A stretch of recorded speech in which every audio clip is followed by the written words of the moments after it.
Les dés sont jetés, je dois faire cette conférence avec plaisir devant une salle et en particulier devant les personnes qui se sont décarcassées pour m'inviter, sachant que aujourd'hui, dans les temps futurs, il sera de plus en plus difficile de faire des conférences.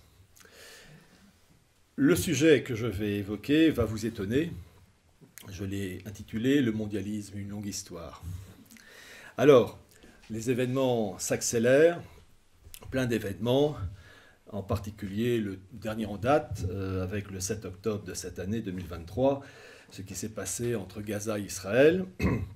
Et pour comprendre cette situation qui risque malheureusement de s'aggraver, il faut comprendre aussi qu'est-ce que l'État d'Israël doit sa naissance en 1948, le sionisme, et l'existence de ce pays n'était pas prévue à l'origine.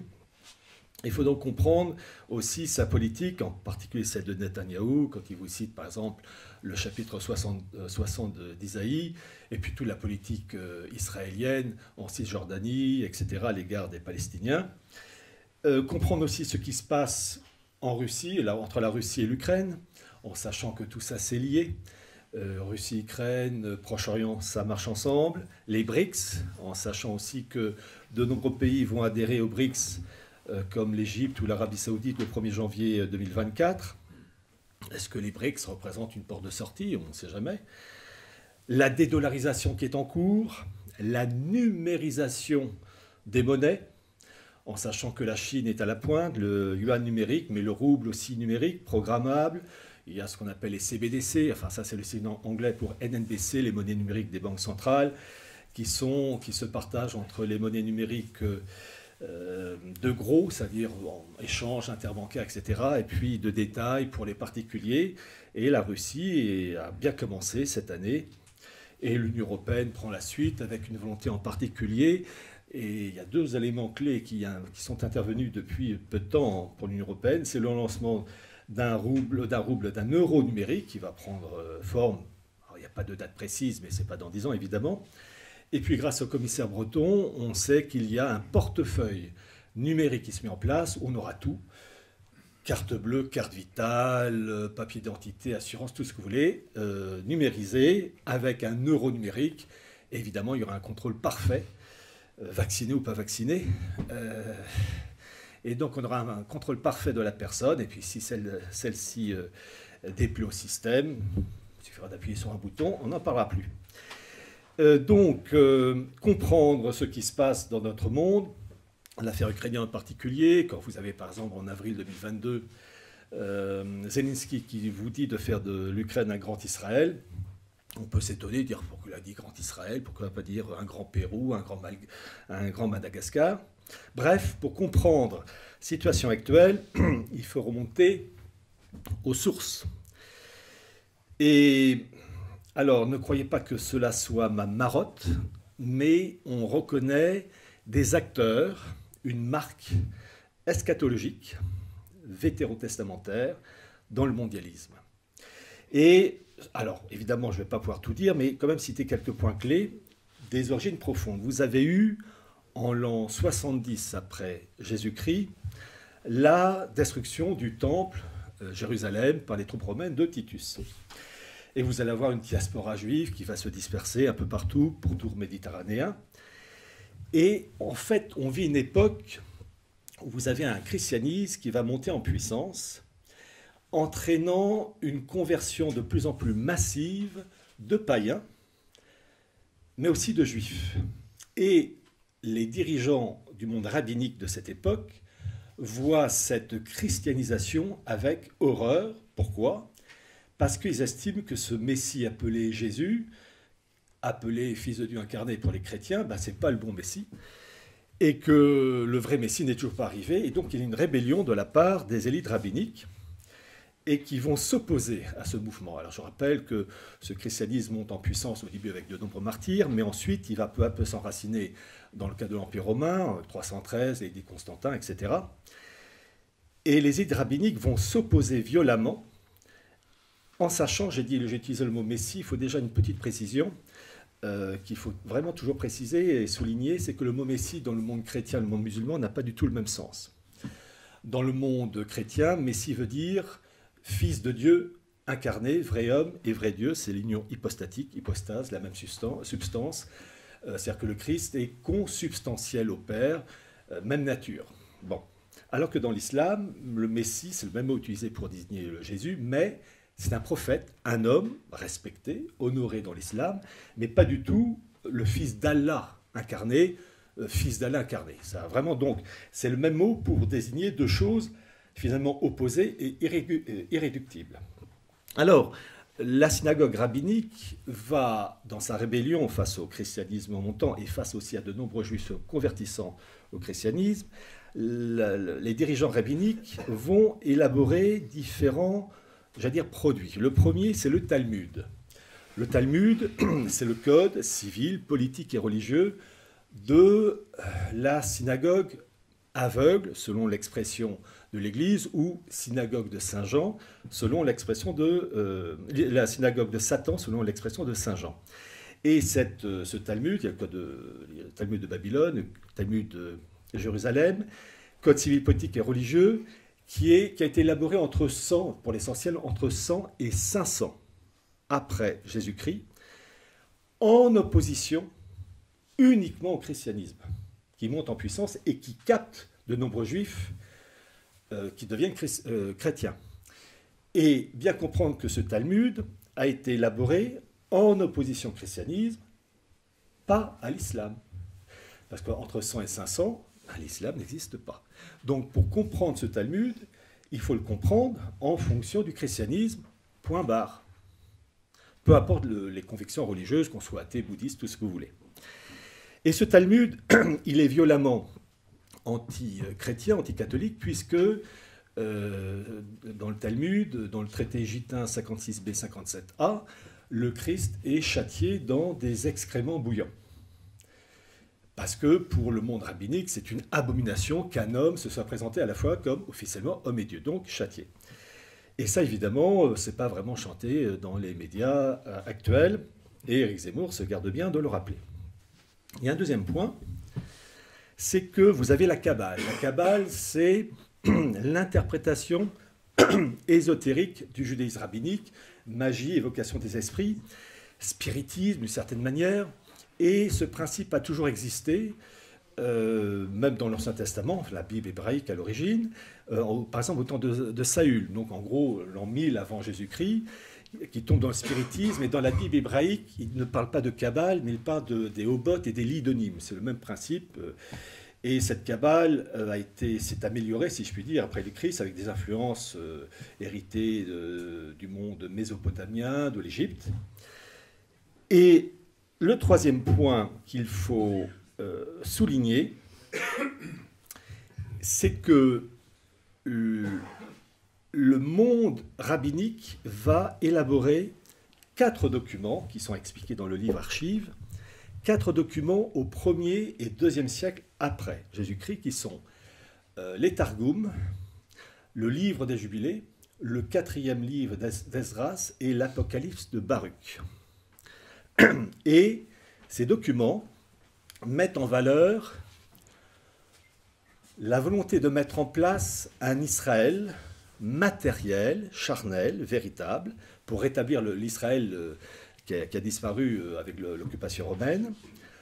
Donc, rétablissement de l'État d'Israël, un messianisme qui est l'attente du véritable Messie pour les Juifs, apportant la gloire seule à Israël et dominant les nations, le millénarisme et ça c'est un point capital dans les Targums, cette idée de sacrifice humain que le peuple juif est le peuple souffrant permettant la rédemption de l'humanité. Le judaïsme rabbinique, on dit que Satan est le singe de Dieu, le judaïsme rabbinique est le singe du catholicisme, dans ce sens que dans le christianisme, là je déroule l'aspect purement mode d'emploi, on y adhère, on n'y adhère pas, mais le principe, le feu brûle, tout le monde est d'accord avec moi.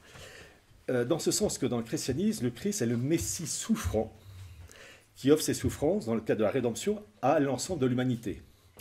Et vous avez le contre-modèle, qui est le judaïsme rabbinique, talmudique, qui estime, une faction en tout cas, estime que le peuple juif est le peuple souffrant, qui va être le Messie souffrant, permettant la rédemption de l'humanité, quitte peut-être à éliminer une partie de ces juifs. Et ça peut aller très loin. Vous avez tout en germe. Ce qui fait que lorsqu'on parle par exemple, de la volonté de créer l'État d'Israël, du messianisme, etc., quelquefois on cite Théodore Herzl, ce qui est vrai, mais en fait, Théodore Herzl, fondateur du sionisme, n'est qu'une étape, qu'un maillon de la chaîne. Quand on parle par exemple du rôle de Aboulafia et Narmadid au XIIIe siècle, qui ont, auprès des cours européennes, cherché à relancer l'État d'Israël, sa création, ou bien encore au XVIe siècle avec David Rovny et Molcho, auprès du pape et du Saint-Empire romain germanique avec Charles Quint, c'est vrai d'un point de vue historique, mais en fait, ils n'ont fait que reprendre un programme où tout a été fixé au tout début, avec le Talmud, la Kabbale et les fameux 4 documents que je vous ai cités, en précisant aussi que dans le Talmud, vous avez ce qu'on appelle les 3 serments, le Ketubot 111a, qui précise que, et retenez bien ceci parce que c'est là je pose les racines et ensuite on comprend les conséquences. Les 3 serments Ketubot 111a qui dans le Talmud dit ceci, que la création de l'État d'Israël ne peut se faire que par voie divine. Les hommes n'ont pas à intervenir, que les Juifs n'ont pas à troubler les nations. Et là, on se rend compte très rapidement du côté fallacieux de la chose, dans ce sens que, lorsqu'on regarde ce qu'on appelle les hérésies, eh bien, à chaque fois, il y a une origine juive. Arius, avec le rejet de la Sainte Trinité, parce qu'en fait, dans le judaïsme talmudique, il y a 3 rejets: Sainte Trinité, refus de la Sainte Trinité, refus de la divinité du Christ et refus du sacerdoce, qui rappelle le message de la scène, où le Christ crée la première messe, si je puis dire. Et en fait, dans le Talmud, vous avez, et dans le Ketubot 111a, la volonté officiellement de ne pas troubler l'ordination, et Arius, au 3e, 4e siècle, enfin l'arianisme, va troubler le monde catholique de l'époque avec une hérésie qui remet en cause la Sainte Trinité. Il est vrai que Arius venait d'Alexandrie, qui est un foyer du judaïsme. Lorsque vous avez eu au 12e, 13e siècle les Cathares, les Albigeois, eh bien on le sait grâce aux travaux de Gershom Scholem, universitaire israélien, que en fait ces Cathares étaient influencés par la Kabbale, avec le principe de la métempsychose. Dans la Kabbale, ça s'appelle le Gilgoul, la migration des âmes. Donc à chaque fois, bien, on se rend compte que ces hérésies, eh bien, il y a une origine, une marque, une influence talmudique et kabbalistique. Donc, on a tout en germe. Et je tiens à préciser une chose, c'est ça qui est terrible. Voyez-vous, nous sommes en 2023, on est assailli de plus en plus par des preuves messianiques, eschatologiques, mais en fait, du moins en langue française, vous avez eu des auteurs, les abbés Lehmann, Augustin et Joseph Lehmann, qui sont des juifs convertis, devenus prêtres, ils étaient jumeaux, et qui ont tout annoncé, et entre autres l'abbé Augustin Lehmann, en 1901, a écrit un livre, et d'ailleurs je m'en suis servi pour Archives du mondialisme, intitulé L'avenir de Jérusalem, sous-titré Réponse aux congrès sionistes, où il expliquait que l'aspect sionisme, c'était en fait du messianisme, qui se nourrissait de 2000 ans d'expérience messianique.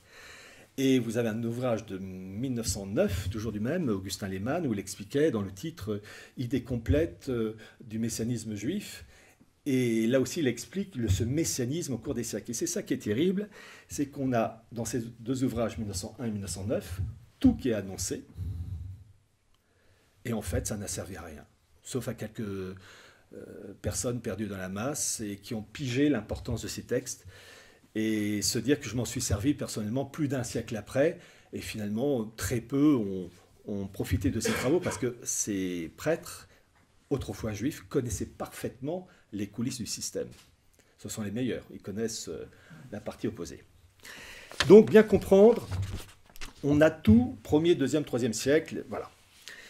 Il y a un événement qui se produit dans l'histoire du judaïsme, c'est 1492, avec l'expulsion des Juifs d'Espagne, qui vont se répandre soit en Afrique du Nord, soit en Europe, l'Europe du Nord, les Pays-Bas, enfin les Provinces-Unies. Et ça va être un événement extraordinaire parce que cela engendre une immense souffrance au sein du peuple juif qui ne comprend pas cet exil. Ils attendent le Messie, mais ils n'arrivent toujours pas et le peuple juif souffre. Et pour répondre à cette souffrance, vous avez un rabbin qu'il faut connaître, qui s'appelait le rabbin Isaac Luria, 1534-1572, qui va s'installer en Palestine à Safed. Safed, c'est, alors je mets des guillemets, le premier État israélien en réduction, qui a été créé par un juif, Maran, qui venait donc d'Espagne, au service des Ottomans, et qui va être fait duc de Knaxos. Et son vrai nom, et là je reprends l'orthographe venant de l'ouvrage de Cecil Rhodes, universitaire juif anglais à Oxford, il s'appelait, je ne fais pas exprès, Joseph Nazi, ou Nassi, N-A-S-I, et qui va, bénéficiant d'une très grande fortune et l'appui des Ottomans, créer un petit Israël en réduction à Safed. Et c'est là où on a l'installation d'Isaac Luria, qui va élaborer une doctrine qui consiste à associer l'exil du peuple juif à l'exil de Dieu. Vous allez comprendre pourquoi. Et pour cela, il estime qu'il faut réparer le monde. Et la réparation du monde, ça s'appelle le Tikkun Olam. Et le Great Reset, la grande réinitialisation, c'est du Tikkun Olam, version hébraïque. Réparer le monde de quoi? Des kélipotes, la kélipa, les kélipotes, les souillures. Et quelles sont ces souillures, selon eux? Et quand on lit Gershom Scholem et bien d'autres auteurs, Charles Mopsic et d'autres, eh bien, c'est le catholicisme. Pas l'islam, pas le bouddhisme, pas le shintoïsme, l'animisme, non, c'est uniquement. Et ce qui est frappant dans l'histoire du judaïsme, c'est que vous avez eu, en 2000 ans de judaïsme, au moins une trentaine de messies. Shimon Bar Kokhba en 132, face aux troupes romaines, quand même, il dézingue une légion romaine. Mais vous en avez eu au Kurdistan, avec David Alroi au XIIe siècle, et puis vous avez eu Sabbatai Tzvi au XVIIe avec Jacob Frank. Et en fait, ces messianistes vont, à partir d'Isaac Luria, s'appuyer sur la pensée lourianique, où donc ce dernier parle de la réparation du monde, effacer les souillures, parce que les kélipotes, ce sont les souillures, catholiques qui intègrent et qui imprègnent les États et puis l'Église, il faut les détruire, et quand ces souillures seront détruites, eh bien le monde sera désinfecté, réparé, et notre Machia, ils le disent en toutes lettres, hein, vous verrez les citations, notre Machia pourra venir rétablir la gloire d'Israël. Et vous allez avoir ces messianistes, j'en ai cité deux déjà, le premier, donc Sabbatai Tzvi, qui va améliorer, si je puis dire, la chose, en disant qu'effectivement il faut réparer le monde, mais pour accélérer la venue de leur Dieu, il faut favoriser le désordre. Car créer le désordre accélère, en fait, Dieu se dépêche de venir pour sauver l'humanité. Et ce Sabbatai Tzvi va, au XVIIe siècle, se convertir faussement à l'islam, lui et ses disciples, et vous avez le même phénomène avec Jacob Frank, au XVIIIe siècle, qui va se convertir faussement au catholicisme, lui et ses disciples. Je rappelle que le parrain de baptême de Jacob Frank, c'était le roi de Pologne, Auguste III, qui avait une fille, Marie-Joseph de Saxe, qui sera la mère de Louis XVI, Louis XVIII et Charles X. Et pour comprendre la Révolution française, il faut comprendre ça, parce que ces juifs qui se sont convertis faussement au catholicisme sont allés à la cour de France, à Versailles, et ont joué un rôle, il n'y a pas eu qu'eux, hein, mais il y a eu ça entre autres, pour flanquer la pagaille. Et donc bien comprendre que ces messianistes vont mettre en valeur le principe de la rédemption par le péché ou le saint péché. C'est-à-dire qu'on fait le mal, on exerce le mal dans tous les domaines pour aboutir, entre guillemets, à un bien. C'est-à-dire qu'on se permet n'importe quoi. Et là, je vais citer en particulier ce fameux universitaire israélien, donc Gershom Scholem, qui dit ceci, je le cite, « Dans tous ces textes, dans toutes ces traditions, l'annonce de cataclysmes sans lesquels les apocalypses ne peuvent se concevoir est décrite en images fulgurantes qui revêtent toutes sortes de formes. Guerre mondiale, révolution, épidémie, famine, catastrophe économique, mais aussi apostasie, profanation de l'union de Dieu, oubli de la Torah, la loi, et rejet de tout ordre moral allant jusqu'au renversement des lois de la nature. Notre époque est très moderne. Et en fait, bien comprendre que dans l'esprit tordu, je précise, d'une faction de ce monde juif, bien dit une faction, il faut aller dans ce sens. Mais vous avez d'autres factions juives qui s'y opposent. Et par exemple, au XVIIIe siècle, vous aviez le rabbin Jacob Emden qui s'est opposé farouchement à cette tendance. Donc des bagarres entre clans.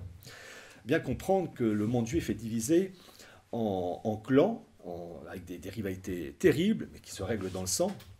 Ces rivalités entre des milieux religieux, des milieux athées, des milieux libéraux, avec tous les intermédiaires, ils sont unis sur un seul point, la disparition du christianisme, qui est la kélipa, la souillure suprême.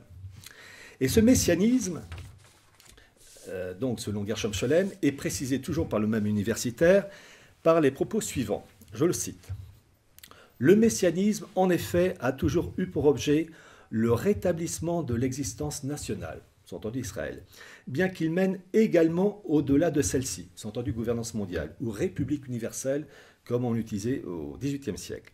Le messianisme juif est, dans son origine et dans sa nature, on ne saurait jamais assez insister, l'attente de cataclysmes historiques. Il annonce des révolutions, des catastrophes qui doivent se produire lors du passage du temps de l'histoire présente au temps futur messianique. Ces cataclysmes et ces visions funestes prennent un tour nouveau et propre dans les visions de la venue du Messie.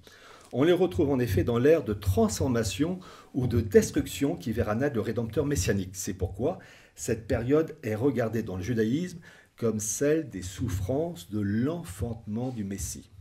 Quand une femme est sur le point d'accoucher, elle souffre. Et plus on se rapproche de l'accouchement, plus la souffrance est grande. Et bien dans leur mentalité à eux, plus on aggrave guerre, crise économique, épidémie, famine, krach financier, enfin, plus c'est grand, vicieux, tout ce que vous voulez, et bien plus on se rapproche de cet idéal, notre Messie va arriver. Et avec ça, on se permet tout et n'importe quoi. Et le drame dans les milieux, nos milieux, c'est une ignorance quasi complète de leurs pensées. Vous savez, il n'y a qu'à lire leurs livres. Hein. Je citais Isabelle Eman, mais il faut lire aussi, il faut toujours lire les ouvrages de nos amis comme de nos adversaires pour faire des recoupements. Et le messianisme juif, c'était écrit par Gershom Scholem dans les années 30, dans les années 50, et lui et bien d'autres auteurs. Dans le cas de la France, la présence juive en France a été variable, on en retrouve, comment dire, à différentes époques, avec des moments d'expulsion des juifs du royaume de France, par exemple avec Philippe Auguste, mais il y a une chose qu'il faut bien comprendre. Je vous ai dit que pour le monde rabbinique, le seul ennemi, c'est le catholicisme. Le reste, il s'en moque. Et je apporterai des informations, en particulier quand on voit les carnets complets de Herzl. Quoique je peux déjà vous donner une information, quand vous lisez les travaux de Gershom Scholem, entre autres le fameux livre « Le messianisme juif », eh bien, dès la première page du livre, il donne l'ennemi, il cite l'ennemi du judaïsme rabbinique, le christianisme, point barre. Bien comprendre que peu importe nos convictions athées, agnostiques, bouddhistes, tout ce que vous voulez, pour comprendre ces gens-là, il faut d'abord oublier ses propres convictions et il faut comprendre comment eux, ils raisonnent. Vraiment, c'est comme une étude de flic face aux criminels. Il faut comprendre leur raisonnement. Et leur raisonnement, c'est l'unique ennemi, c'est le christianisme. Le reste, ils s'en foutent. Donc, se focaliser sur l'islam, le bouddhisme ou je ne sais pas quoi, mettez ça de côté, ce ne sont que des outils. Et ils le disent. La présence juive a fait que l'Église, consciente du caractère acharné antichrétien du monde rabbinique, a élaboré des textes de protection. L'Église catholique n'a jamais été antisémite. Jamais. En revanche, elle a toujours été anti-judaïque. C'est-à-dire qu'on respecte la personne, c'est bien, c'est sa religion, ses rites, mais on met une barrière pour...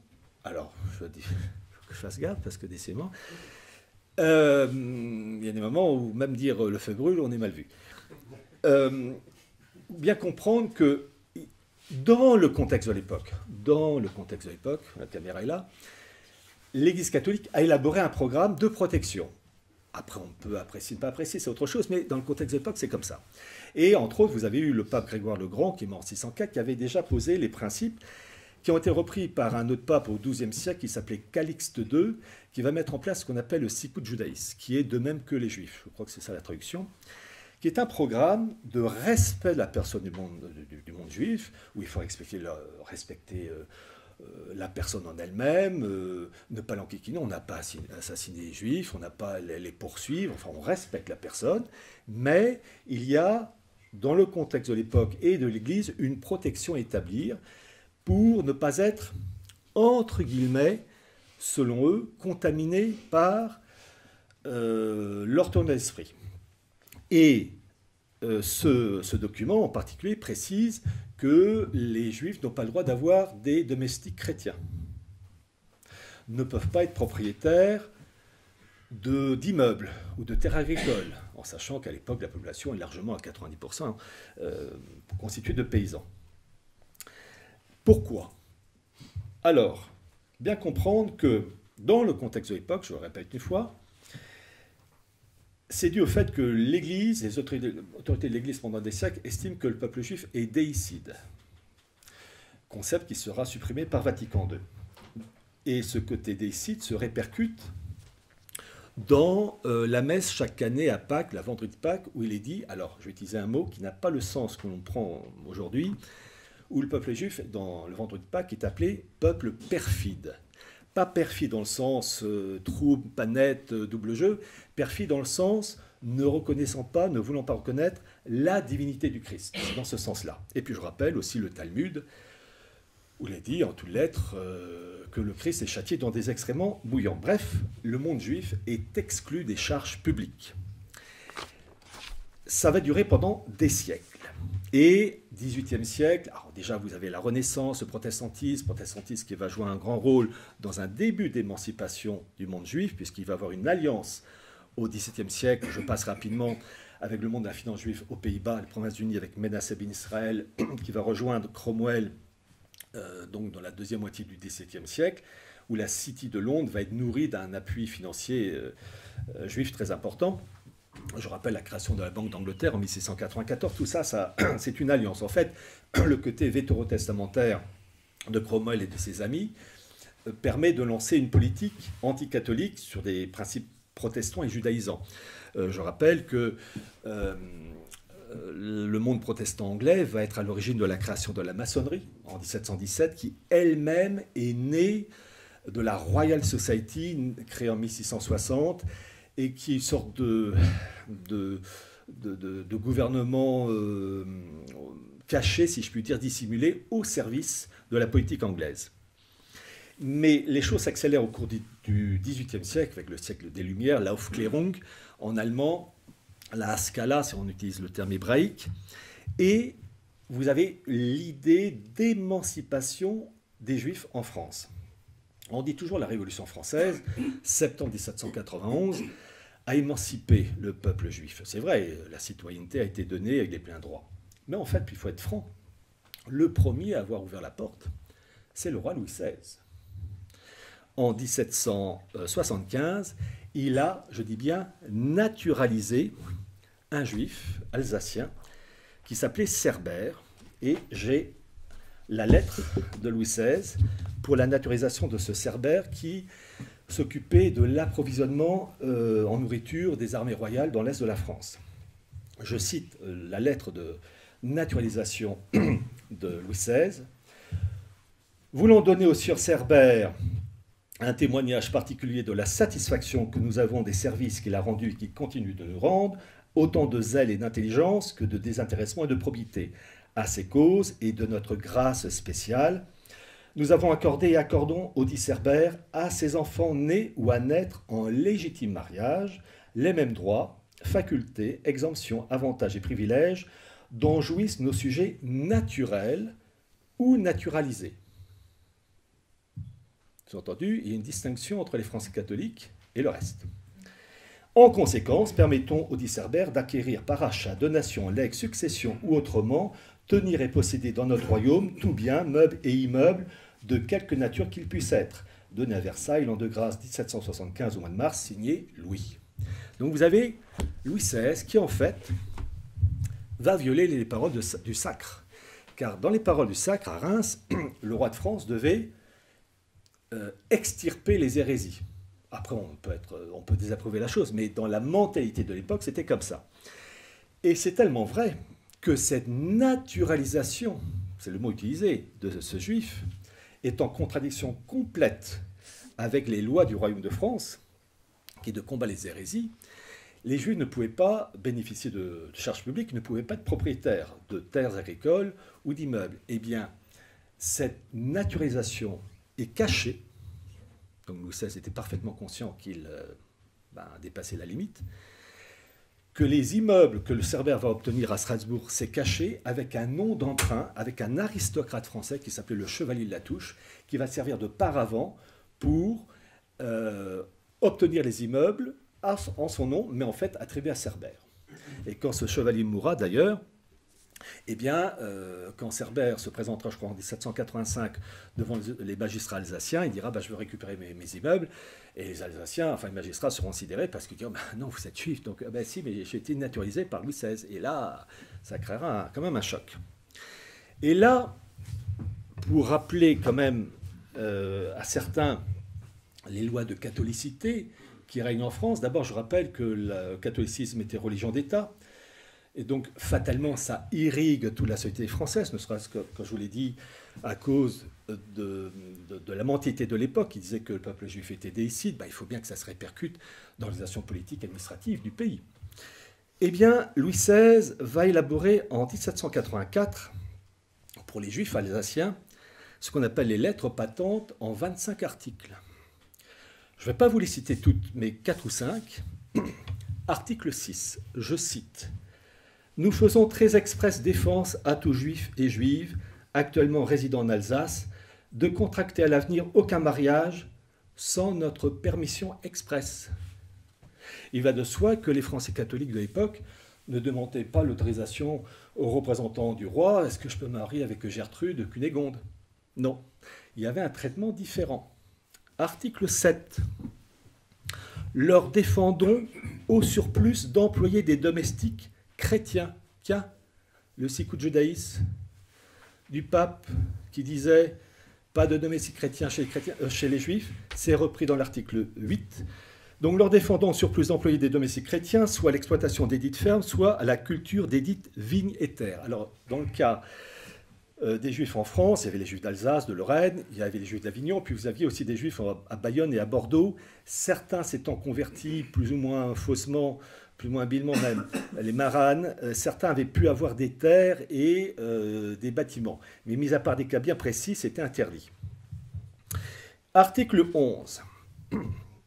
Faisons très expresse défense à tout juif d'acquérir, sous son nom, ou sous celui d'aucun autre particulier, soit par contrainte de vente volontaire, soit par adjudication, soit à titre de cession, en paiement de rente ou extinction de capitaux, aucun bien fonds, entendu des terres, des immeubles, de quelque nature qu'ils soient, même sous la condition de les revendre dans l'année. Donc, vous voyez que les juifs vivant en France ne pouvaient pas, en tout cas les juifs alsaciens, ne pouvaient pas être propriétaires de terres et de bâtiments. Pourquoi? Eh bien, je vais citer l'abbé Lehmann, un extrait, qui répond donc à cet article. Je le cite. Les Juifs, lorsqu'ils étaient possesseurs de la Palestine, ne reconnaissaient à personne, à aucune nation, à aucune religion, le droit d'acquérir la moindre parcelle du territoire sacré. Jamais la loi de Moïse n'eût autorisé un enfant d'Israël à vendre son champ à un étranger. Il n'est donc pas étonnant que les catholiques, devenus à leur tour peuple de Dieu, aient sauvegardé leur territoire en excluant les Juifs de son acquisition, comme les Juifs avaient sauvegardé leur terre sainte en excluant les nations de sa possession.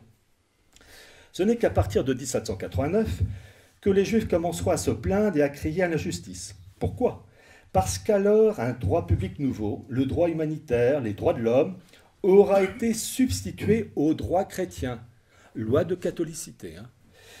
Imprudence qui permettra aux Juifs de devenir propriétaires et d'envahir tout à leur aise l'héritage du peuple chrétien. Louis XVI fut souverainement prudent, souverainement politique en statuant que les Juifs demeureraient exclus de la possession de ce sol de France, relevant du Christ. Leur interdire l'acquisition du sol, c'était sauvegarder la France comme pays catholique. C'est ça les lois de catholicité à l'époque de 89. Après, on est pour ou contre les conséquences, mais c'était comme ça. Et je vais citer un autre article.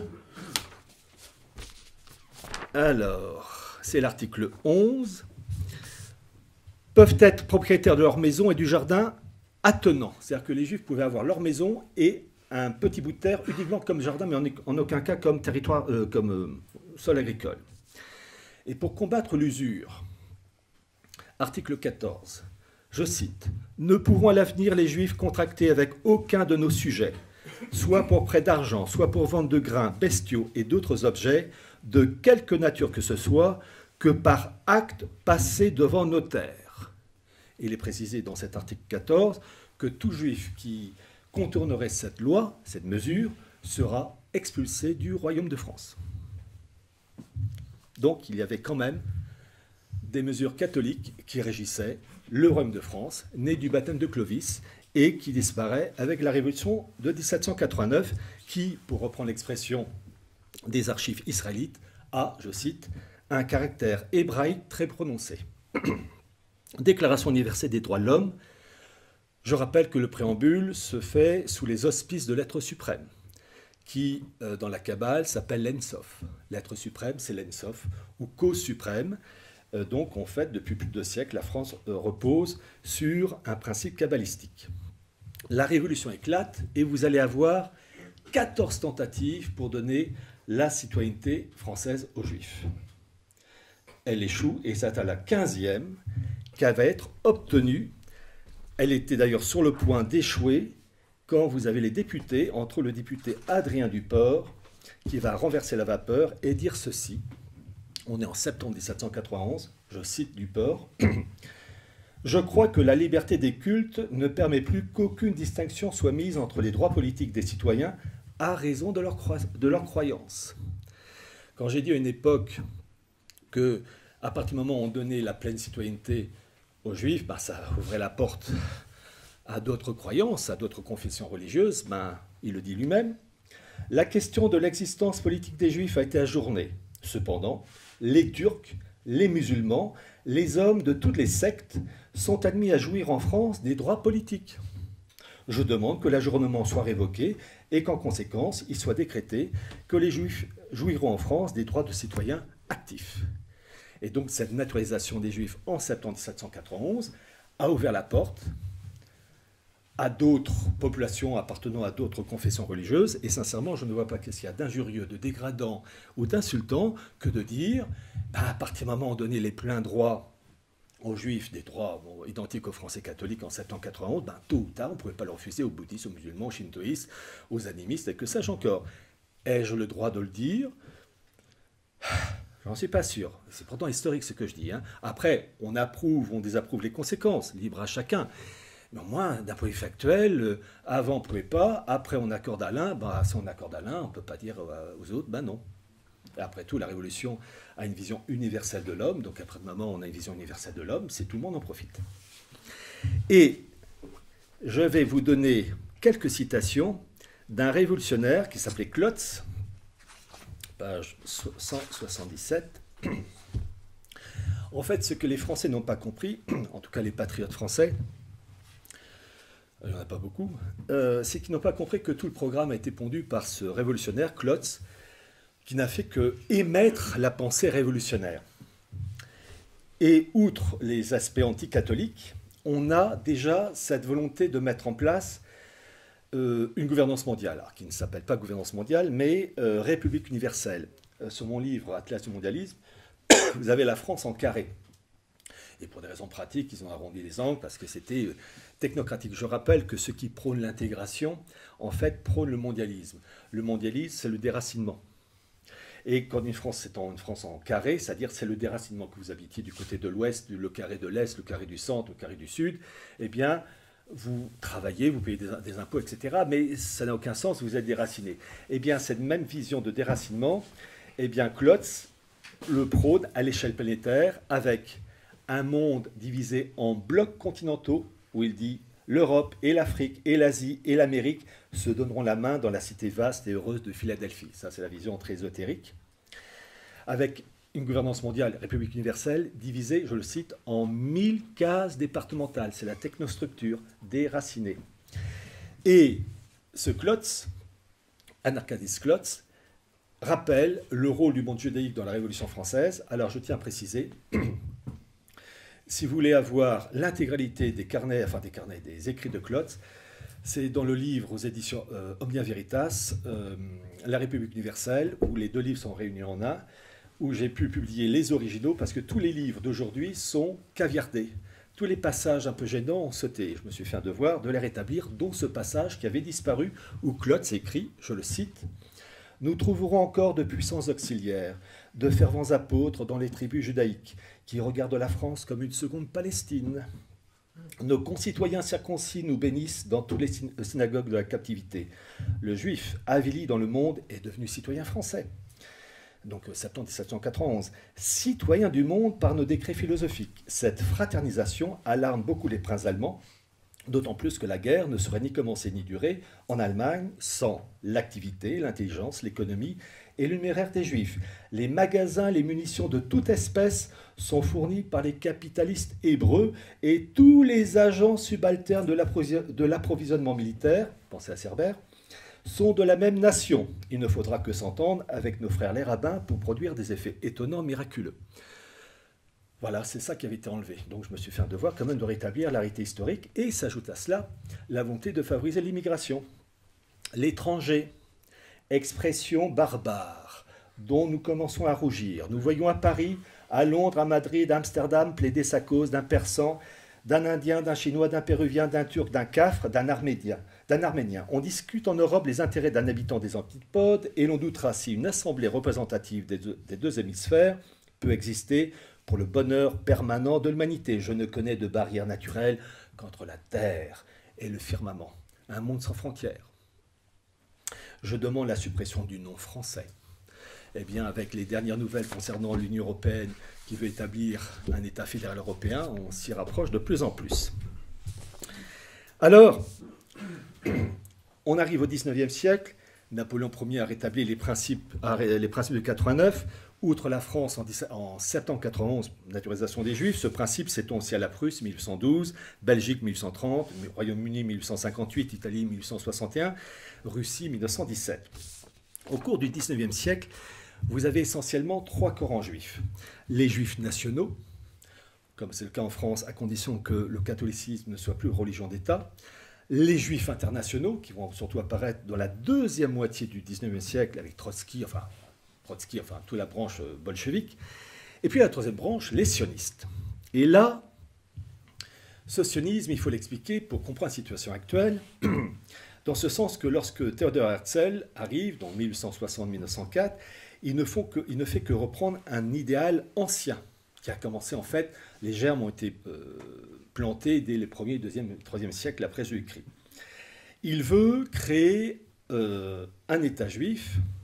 Et comme je vous l'ai dit, il y a au sein du monde juif une rivalité entre ceux qui disent que seul Dieu peut rétablir un État d'Israël, et puis les autres, les sionistes, qui disent il faut forcer Dieu, le mettre devant le fait accompli, et créer un État. Et cette idée de création d'un État d'Israël, qui en fait était déjà annoncée dès le 1er et 2e siècle après Jésus-Christ, s'accélère au 19e siècle, où vous avez en 1836 un rabbin prussien, le rabbin Kalischer, qui envoie une lettre au Rothschild de Berlin pour annoncer cette volonté de créer un État d'Israël.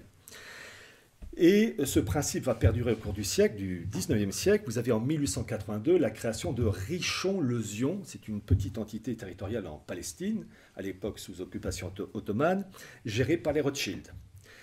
Et le mot sionisme, en fait, va être inventé par un juif autrichien qui s'appelait Nathan Birnbaum, qui va inventer ce mot vers 1896. Et arrive Theodor Herzl.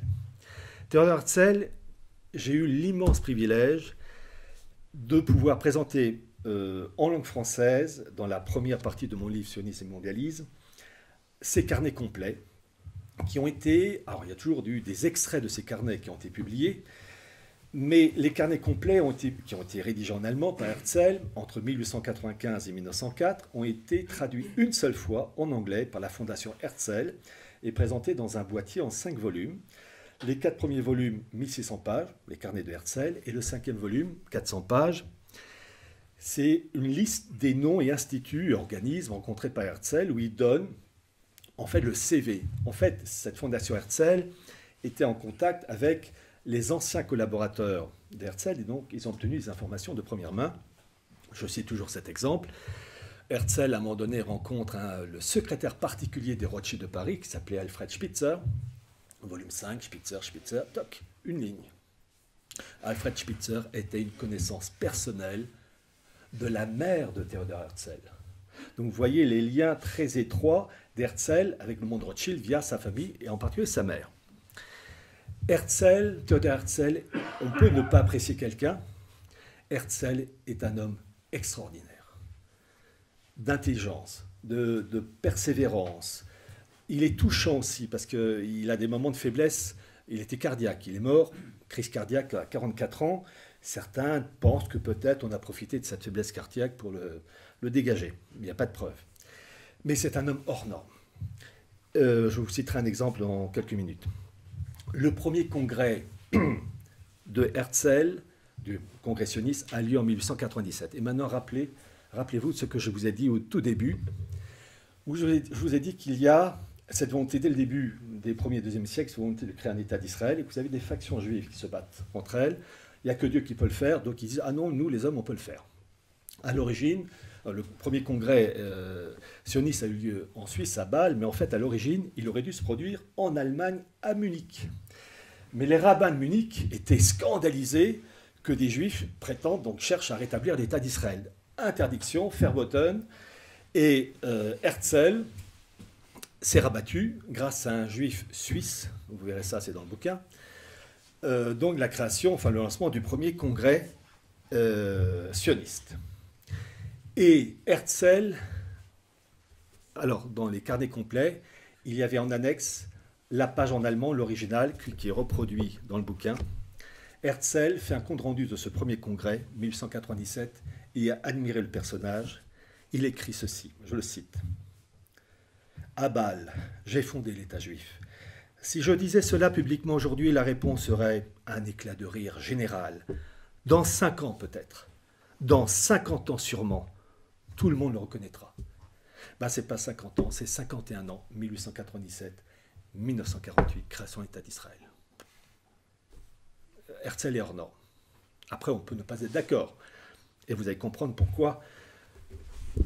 Parce que je vous ai dit que le judaïsme rabbinique, dès le début, s'est construit en opposition au catholicisme.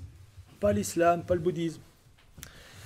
Et entre autres, je vous ai dit, les 3 oppositions contre la Sainte Trinité, la divinité du Christ et le sacerdoce. Et à un moment donné, Herzl discute avec l'ambassadeur ottoman à Vienne, qui lui dit « Les musulmans, dit-il, sont plus proches des juifs que des chrétiens. Parmi nous, quiconque fait une remarque insultante au sujet de Moïse ou d'Abraham a la tête coupée. Nous sommes aussi circoncis, comme vous-même. Vous pouvez passer pour un Mahométan, moi pour un juif. Nous ne reconnaissons pas le Christ comme le Fils de Dieu. Pour nous, ce sont tous des prophètes. » Réaction de Herzl. Ben, elle était d'accord. 1600 pages des carnets complets de Herzl. Pas une page, pas un paragraphe, pas une ligne contre l'islam. Au contraire, il veut une collaboration avec le monde musulman. Mais en même temps, ce qui est révélateur, c'est que ces sionistes, comme d'ailleurs tous les élites juives, sauf exception, méprisent le monde musulman. Herzl, dans ses carnets complets, parle du monde musulman en parlant, en tout cas la zone de la Palestine occupée par les musulmans, ce coin flétri. Et en revanche, la haine à l'égard du catholicisme, ça se traduit par « il faut démonter le Saint-Sépulcre pierre par pierre ». Il ne dit pas la Mecque, la Kaaba. Non, non. Le sionisme est bon, contre le christianisme. Et à un moment donné, il discute avec l'ambassadeur juif américain Oscar Strauss, et il lui dit nous n'avons qu'un seul adversaire, le christianisme. L'Église est le frère riche qui est son frère pauvre, le judaïsme. Bien comprendre que le sionisme n'est que la continuité depuis 2000 ans d'une haine rabbinique à l'égard du catholicisme, et uniquement à l'égard du catholicisme. Pas une seule remarque à l'égard du monde musulman. Au contraire, à un moment donné, Herzl cherche à mettre en place une banque composée uniquement de juifs et de musulmans, mais pas de chrétiens, ça il n'en veut pas. Bien comprendre ça. Les carnets de Herzl, les carnets complets, sont au sionisme, ce que la Bible au christianisme, le Coran à l'islam ou Mein Kampf au nazisme. C'est-à-dire que vraiment, on a là, et on comprend beaucoup plus la politique actuelle. Alors, Herzl meurt en 1904, son projet va être continué. Durant la Seconde Guerre mondiale, vous avez la fameuse déclaration Balfour. Alors d'abord, très rapidement, pour vous dire qu'Herzl, qui est un visionnaire, explique que la guerre qui va venir, il est mort en 1904, et il sent que la guerre arrive, ça va être une guerre entre un clan sioniste pro-allemand opposé à un clan sioniste pro-anglais. Pourquoi? Parce que vous avez, et on en a parlé souvent, ce fameux Bagdad-Bahn, qui est cette voie ferrée qui partait d'Hambourg, traversait l'Allemagne, l'Autriche-Hongrie, la Serbie, ça c'était la zone fragile, l'Empire ottoman traversait la Mésopotamie, l'actuel Irak et Koweït, et les Allemands voulaient construire donc une voie ferrée qui était en fait un sort d'oléoduc sur rail pour produire et acheminer le pétrole, parce qu'on passe du charbon au pétrole du 19e, 20e siècle. Et les Allemands voulaient même construire une base navale au niveau de Koweït. Et donc, si les Allemands avaient réussi ça, ils contrôlaient le robinet du pétrole, et les Anglais, la puissance militaire et économique anglaise, étaient dépendants de la puissance terrestre allemande. Et Herzl explique à un moment donné que tout va se jouer entre le clan sioniste pro-allemand qui soutient ce projet du Bagdad-Bahn et le projet anglais sioniste qui, lui, s'y oppose. C'est absolument lumineux. Il est mort en 1904, tout est dit. Et la guerre de 14-18, c'est pas pour récupérer l'Alsace-Lorraine. Ça, les malheureux 1 400 000 Français qui sont morts, ils ont été les soldats au service de l'Empire britannique. Et comme les Allemands ont été les victimes dans cette histoire. Et la guerre de 14-18, c'est pour, en fait, régler ce problème. La Mésopotamie avec son pétrole, c'est soit l'Allemagne, soit l'Angleterre. 1917, vous avez la fameuse déclaration Balfour qui reconnaît de la part du gouvernement britannique un foyer juif en Palestine. Sachez que le véritable auteur de la déclaration Balfour, ce n'est pas James Arthur Balfour, mais Alfred Milner, qui était le fils spirituel de Cecil Rhodes, qui a joué un rôle capital dans le mondialisme. Petite pause, c'est pas du champagne, mais je ferai quand même. J'en boirai après. Et donc, reconnaissance. Et rappelez-vous le film avec Laurence d'Arabie, Peter O'Toole, c'est ça, la chute de Jérusalem, où les Anglais ont le dernier mot face aux Allemands. Un élément clé, en 1916, un an auparavant, l'Angleterre et la France étaient dans un piteux état. L'Allemagne, quand même, était sur le point de gagner. Et pourquoi les États-Unis se sont rangés du côté anglais et français, pas du côté allemand? Eh bien, l'information est officielle grâce à ce qu'on appelle la commission Peel, P2EL, de 1937 du gouvernement britannique, qui interroge différents dirigeants, dont le premier ministre anglais de l'époque, qui s'appelait Lloyd George, qui avait été Premier ministre de 1916 à 1922, et qui explique que les sionistes ont expliqué donc aux Anglais et aux Français que s'ils favorisaient la création d'un État juif, d'un foyer juif, eh bien, les États-Unis se rangeraient, les Alliés se rangeraient, enfin les États-Unis se rangeraient du côté français et anglais. Je cite Lloyd George, 1937. C'est un rapport de 400, pour la référence, rapport de 400 pages, pages 23 et 24. Les chefs sionistes, nous informa Lloyd George, nous ont donné une promesse formelle que si les Alliés s'engageaient à fournir des moyens facilitant l'établissement d'un foyer national pour les Juifs en Palestine, ils feraient de leur mieux pour rallier les sentiments et le soutien des Juifs à travers le monde entier à la cause des Alliés. Ils ont tenu parole.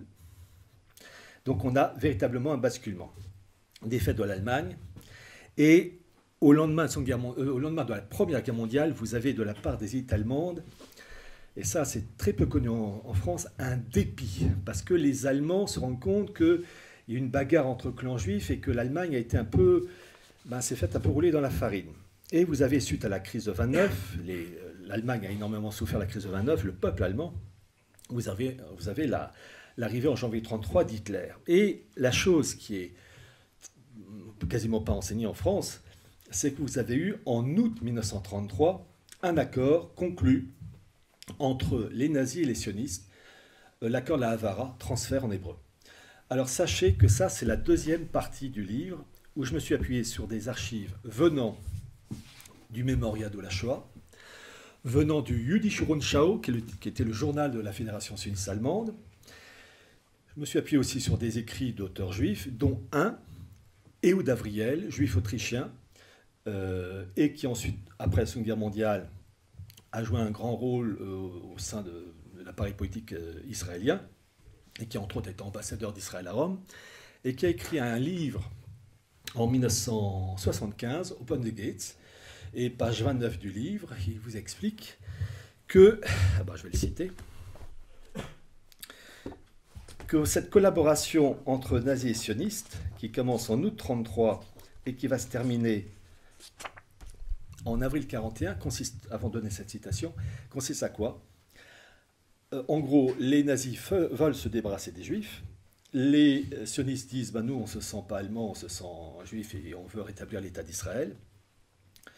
Eh bien, cet accord stipule que les juifs allemands sont formés aux techniques agricoles, horticoles et artisanales, et munis d'un certificat, ils pourront, avec le soutien de l'appareil nazi, émigrer en direction de la Palestine, et ils vont véritablement former le noyau de la toute jeune économie israélienne qui verra le jour en 1948. Et d'ailleurs, cette alliance entre nazis et sionistes a été scellée en 1934 par une médaille commémorative recto verso, étoile de David et croix gammée par Goebbels. Et cette collaboration était si profonde que vous aviez en 1938 à Vienne, l'Autriche a été annexée, l'Anschluss, vous aviez rue Marc Aurèle, le siège du mouvement sioniste, situé exactement en face du siège de la Gestapo. Et ils se donnaient rendez-vous pour discuter du flux migratoire de juifs allemands formés pour aller en Palestine. Et je cite Ehud Avriel, « Dans l'Allemagne d'avant-guerre, ces opérations n'étaient ni illégales ni secrètes. Le bureau de la Gestapo, situé juste en face du nôtre, savait parfaitement où nous étions et ce que nous faisions. » Le livre de Ehud Avriel a été préfacé par le premier ministre israélien de l'époque, Golda Meir, qui elle aussi participait à ça. Donc pour vous montrer cette alliance. Et voyez-vous, alors je fais très rapide, sachez que Léon Blum a joué un très grand rôle, en particulier, vous aviez ce qu'on appelait la Haganah, qui est le service de renseignement militaire, etc., juif, qui était à Londres et qui, à partir de 1936, à l'arrivée du Front populaire, grâce à Léon Blum, passe de Londres à Paris. Alors, oui, je tiens à préciser que dans ce bouquin, la plupart des archives, les originaux sont en allemand, avec la traduction en français. Et maintenant, je vais vous donner une citation. Je vous ai dit que malheureusement, vous aviez, dès le début de la révolte rabbinique face au christianisme, cette idée de messianisme, de recréation de l'État d'Israël, et l'idée d'un sacrifice humain, voire même à sacrifier les Juifs comme une offrande la plus pure, la plus délicate. Et que, évidemment, vous avez eu des factions juives absolument horrifiées de telles choses qui s'y sont opposées. Mais vous avez d'autres branches qui s'y sont engagées, en particulier tous les messianistes à la Jacob Frank, etc. Et vous avez eu certaines factions juives face au nazisme, violemment antisémites, mais ce n'est pas la peine de préciser, mais enfin, au cas où certains m'accuseraient de sympathie, c'est sûrement pas mon cas, je rappelle que le nazisme a été condamné de manière formelle par l'encyclique Mit brennender Sorge d'un souci ardent en 1937, qui condamne de manière nette, précise et carrée cette encyclique. Petite remarque, cette encyclique, d'habitude les encycliques papales sont toujours rédigées en latin, elle a été exceptionnellement rédigée en allemand, pour vous dire que ça... Bon. Et donc, le nazisme a été condamné de manière nette et précise. Il y a une chose qu'il faut comprendre, et je vais... Vous avez eu, parmi les grands dirigeants juifs des années 30, un certain rabbin Stephen Wise, qui était un ancien collaborateur de Theodor Herzl, Et c'est ça qui est absolument épouvantable. Chez certains membres, certains dirigeants de cet acabit, ils ont accepté que des juifs puissent se faire trucider par le nazisme. Je vous ai dit cette idée de le Christ et le Messie souffrant qui offre ses souffrances à l'humanité dans le cadre de la rédemption. Vous avez cette même mentalité parmi certaines factions juives. Je répète, il y en a d'autres qui s'y opposent farouchement. Que dit en septembre 1933 ce rabbin Stephen Wise face à un grand colloque, je crois que c'était à Genève, congrès juif, je le cite. Septembre 1933. Encore une fois, le peuple juif semble appelé à jouer un grand rôle dans l'histoire, peut-être le plus grand rôle dans tous les âges de son histoire tragique. Encore une fois, le peuple juif est appelé à souffrir en tant que serviteur souffrant de l'humanité. Nous sommes appelés à souffrir afin que l'humanité et la civilisation puissent survivre et perdurer. Nous avons souffert avant, nous sommes les éternels serviteurs souffrants de Dieu, de l'histoire du monde, qui est le jugement du monde. Donc vous voyez cet esprit absolument épouvantable où certains dirigeants juifs ont estimé que les juifs d'Allemagne et les juifs d'Europe centrale pouvaient passer un très sale moment avec le nazisme. Je rappelle cette chose, le premier kibbutz, vous savez, cette organisation agricole propre à Israël, n'a pas été créé en Israël, mais en 1938 ou 1939 en Allemagne nazie. J'ai mis le document d'origine, où le dirigeant juif dit d'ailleurs que les formateurs doivent venir de Palestine et que les cours doivent se faire en hébreu, mais aussi que ces formateurs doivent pouvoir parler allemand pour entretenir de bonnes relations avec les autorités locales. Je me rapproche des 1h05, pas tout à fait. Presque. D'accord. Alors, je termine par le monde russe. Voyez-vous, le monde russe a été aussi, l'histoire de la Russie a été aussi pendant des siècles et des siècles liée au monde juif. On peut le voir dans mon livre donc consacré à la Russie et les permanences. À la suite de la chute de l'Union soviétique, vous avez eu dans la dernière décennie du XXe siècle une situation de l'économie russe catastrophique, un État russe très affaibli et un Boris Eltsine amoureux de la bouteille. Donc les choses n'allaient pas fort. Et vous avez eu, en fait, bien comprendre que le monde juif est divisé en factions rivales. Ça, vraiment, il faut en être conscient. Et en 1999, Poutine est Premier ministre. Et il est confronté à deux clans juifs, le Congrès juif russe et les Lubavitch. Et Poutine va cibler le monde Lubavitch. Alors bien comprendre que les Lubavitch, je dis toujours, en résumé, ce sont les cathotradis du monde juif. C'est-à-dire que wokisme, LGBT, il ne faut pas leur en parler. Hein. Pour eux, c'est la bête noire. Et le fait que Poutine s'engage du côté Lubavitch, il va vraiment mettre le pied à l'étrier. Ce qui fait, et c'est ce que j'ai étudié dans mon livre, les Lubavitch pèsent très lourd dans l'économie russe aujourd'hui. Et qui paye commande. Et lorsque Poutine défend avec raison et rejette le côté délétère du monde occidental, wokisme et tout ce qui va avec, en fait, il ne fait qu'appliquer la morale Lubavitch, qui est anti-wokisme, anti-LGBT. Mais oui, mais c'est quand même anti-chrétien, parce que les Lubavitch, pour eux, je rappelle que la Russie est orthodoxe, eh bien, le christianisme dans l'orthodoxie, le Christ est châtié dans des excréments bouillants. Et en fait, on a dans le monde de Poutine une communion entre le monde orthodoxe et le monde juif, Lubavitch, avec un monde orthodoxe qui est frelaté au contact des Lubavitch. Je rappelle d'abord que les orthodoxes, enfin l'Église orthodoxe, une partie de l'Église orthodoxe, a pactisé avec le régime bolchevique. Et que les grands dirigeants orthodoxes étaient liés au KGB. Et lorsque vous avez eu la chute de l'Union soviétique, vous n'avez pas eu de Nuremberg de l'Église orthodoxe. Ce qui fait que le premier patriarche, Alexis, était un ancien du KGB. Et son nom de code, c'était Drozdov. Et que son successeur depuis 2008 est aussi un ancien collaborateur du régime soviétique, le patriarche Kirill.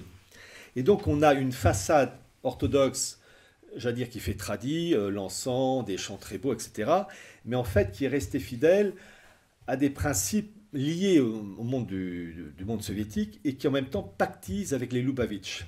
Et c'est très intéressant de voir que cette collusion entre le monde juif et le monde orthodoxe en Russie, à l'époque donc de Poutine, a existé à différentes époques, entre autres, et ça c'est quand on lit le livre extraordinaire, les deux livres, tome 1 et tome 2, d'Alexandre Solzhenitsyn, 2 siècles ensemble, où il explique qu'à la fin du XVe siècle, vous avez eu une judaïsation, d'ailleurs c'est appelé l'hérésie des judaïsants, une judaïsation du monde orthodoxe, où les dirigeants orthodoxes, le dirigeant orthodoxe de l'époque avait pris comme prénom Abraham, sa femme c'était Rachel, je crois, rejet la Sainte Trinité, rejet la divinité du Christ, etc. Le même processus, et il a fallu l'intervention d'un évêque, Gennadius, qui a sabré dans tout ça pour établir l'orthodoxie. Et donc c'est intéressant de voir qu'on retrouve ce même phénomène à l'époque de Poutine, où il y a une alliance très étroite entre Poutine et un monde juif très puissant, les Lubavitch, en opposition au monde juif occidental, pro-LGBT et compagnie. Et en fait, cette guerre, elle a été annoncée dès avril 2014 dans Times of Israel, où il était écrit « Les Juifs de Russie et d'Ukraine sont en guerre ». Et cette guerre est passée à la puissance supérieure avec l'affaire ukrainienne. En fait, pour comprendre ce qui se passe avec le monde Lubavitch et les oppositions avec d'autres clans, Poutine, quand il est arrivé au pouvoir, a voulu au début, en politique extérieure, s'entendre avec le monde occidental. Et il voulait entre autres que la Russie intègre l'OTAN, mais avait-il ajouté en tant que partenaire égal. Et en face, il ne voulait pas. Et Poutine a montré sa colère et sa déception en 2007 à Munich, le conseil de, réunion de sécurité de Munich, où il a dit qu'il a fustigé le monde unipolaire, alors que Poutine lui défend un principe multipolaire, où il a dit, je cite de mémoire, qu'est-ce qu'un monde unipolaire? C'est le règne d'un seul centre de force, un seul centre de décision, un seul centre de politique, c'est le règne d'un maître unique, d'un unique souverain. Et Poutine, lui, il veut en fait ce que déjà Klotz annonçait, des blocs continentaux. Et il y a une chose qui m'a toujours étonné, c'est lorsque j'ai fait l'émission, entre autres avec Xavier Moreau, Radio Courtoisie, j'ai cité quand même un document clé de Poutine qu'il a rédigé dans Izvestia en 2011, où il dit qu'il veut mettre en place une union eurasienne supranationale et s'inspirant de l'Union européenne et en précisant, en évitant les erreurs de l'Union européenne. Et ça, c'est quand même étonnant. J'ai mis le document, l'original, traduit. Et en fait, son objectif à Poutine et à ses collaborateurs, c'est donc de créer des blocs Union eurasienne, Union européenne, Union africaine, etc. Et tout ça dans le cadre d'une numérisation complète. Et là aussi, il est très intéressant de voir que Poutine est à la pointe dans la numérisation avec un rouble numérique, c'est ce qu'on appelle ce fameux CBDC, enfin monnaie numérique des banques centrales, qui veut programmable, c'est-à-dire au début c'est CBDC de gros, donc pour les relations interbancaires, mais tôt ou tard ça va passer en CBDC de détail pour nous tous, pour acheter du pain, etc. C'est-à-dire un suivi permanent. Et c'est frappant de voir que Poutine a lancé une carte d'identité numérique cet été en liaison avec le FSB. Il veut mettre en place un rouble numérique, et tout cela dans le cadre, avec l'appui d'un Sergueï Gladziev, qui fait partie de la commission chargée de mettre en place l'Union eurasienne supranationale. Il promeut en particulier l'intelligence artificielle, et élément révélateur, l'homme qui mène cette politique en Russie est le chef d'une banque, la Share Bank, ce russe s'appelle Hermann Greff, qui, donc choisi par Poutine, et ce Hermann Greff était jusqu'en 2021-2022, membre du comité de direction de Davos.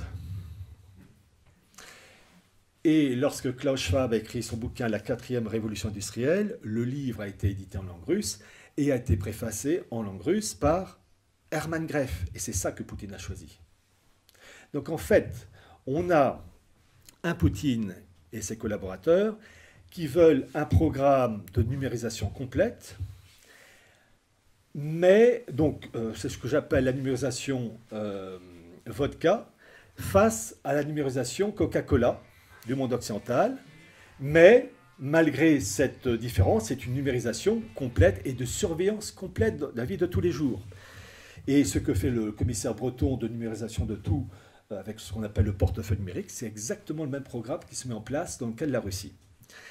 Simplement, l'opposition, et c'est le côté terrible, c'est qu'effectivement Poutine va défendre des valeurs traditionnelles qu'on ne peut qu'apprécier, la valeur traditionnelle, familiale, etc. Mais en fait, à la sauce Lubavitch. C'est-à-dire que vous avez la sauce Lubavitch antichrétienne qui défend des valeurs classiques, l'incarnation en moins, et le monde occidental libéral, libertaire, pourri, l'incarnation en moins. C'est-à-dire que dans les deux cas, c'est le rejet du catholicisme, la révélation. Ne jamais oublier que le milieu juif, peu importe sa tendance, libérale, est violemment antichrétienne. Et Poutine, certes, il est obligé en tant que chef d'État de traiter, la Russie étant multiethnique et multiconfessionnelle, il est obligé de traiter avec ces gens-là. C'est normal en tant que chef d'État. Mais il sympathise anormalement trop avec ces gens-là, au point qu'en 2012, Poutine s'est recueilli, kippa vissée sur la tête, devant le mur des lamentations, avec les rabbins Ber Elazar et Boroda. C'est curieux, ces chefs d'État, Trump, Poutine, les papes conciliaires qui font leurs prières devant le mur des lamentations, mais est-ce qu'on oblige les juifs à prier dans les églises? Non, et on n'a pas à le faire. Mais c'est curieux, c'est vrai dans un sens, mais c'est dans l'autre, non. Je vais terminer par le point suivant. En fait, on vit une époque de bascule. La finalité, c'est d'aboutir à une gouvernance mondiale. Je tiens à préciser une chose, dans le cas des BRICS.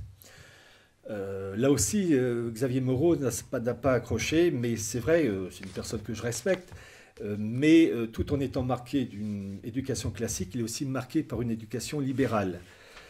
En fait, à la Charles Maurras, c'est politique d'abord, mais tout ne suit pas. Et quand je lui ai cité le cas des BRICS, la réunion des BRICS en août de cette année en Afrique du Sud, il y a eu un compte rendu final de 94 points. Et Poutine n'a pas participé, enfin il a participé via une vidéo en restant en Russie. Et ce compte rendu dit ceci, qu'il faut mettre en place, donc le rapport des BRICS, un monde multipolaire, mais avec une gouvernance mondiale, avec la mise en place de l'agenda 2030, les fameux ODD, Objectifs de développement durable, une économie décarbonée, la promotion de tout ce qui est agenda 2030. Et Poutine, dans son discours via la vidéo, a dit exactement la même chose, en voulant même une économie décarbonée pour 2060. En fait, ce qu'il dit, c'est le même programme, mais il veut défendre, j'allais dire, sa part de butin. Et j'ajoute un petit élément, oui. J'ai eu l'occasion dans mon livre Les Permanences de parler de l'ordre de Malte, qui était maçonnique au XVIIIe siècle, dirigé par des dirigeants francs-maçons. La franc-maçonnerie a été rétablie en 1995 en Russie. Ne pas croire que si la maçonnerie a été rétablie en Russie, c'est uniquement pour la décoration. Elle joue un rôle. Mais la maçonnerie peut aussi s'infiltrer de manière plus habile, entre autres, et c'est toujours le cas aujourd'hui, au sein de l'ordre de Malte, qui est une sorte de super Lions Club ou Rotary Club. Donc c'est une manière plus habile et plus dissimulée de diffuser l'idéal maçonnique qui repose sur 3 points. Le naturalisme, c'est-à-dire le rejet de toute religion révélée, le nominalisme, la vérité est évolutive, et la primauté de l'homme. Et cette maçonnerie est infiltrée entre l'ordre de Malte. En 2012, vous avez eu à Moscou l'ambassadeur italien et le patron de l'ordre de Malte de l'époque qui ont attribué la plus haute distinction de l'ordre de Malte à un Russe, qui est l'actuel ministre de la Défense de Poutine, Sergueï Shoigu. C'est intéressant de voir ces collusions, mais aussi ces rivalités dans ces milieux. Je vais terminer par, très rapidement, pour vous laisser souffler, et moi aussi. Voyez-vous, bon, il y a ce qui se passe en Ukraine, ce qui se passe au Proche-Orient, le krach financier qui va arriver, l'Iran, l'Espagne qui bouge, l'Angleterre aussi. Il y a une chose qui est quand même étonnante et ironique. Les événements de Gaza, vous avez une épuration ethnique, hein, il faut dire les choses telles qu'elles sont. Et la politique israélienne, entre autres, repose sur sa puissance nucléaire. Officiellement, Israël ne possède pas l'arme nucléaire. En fait, elle l'a.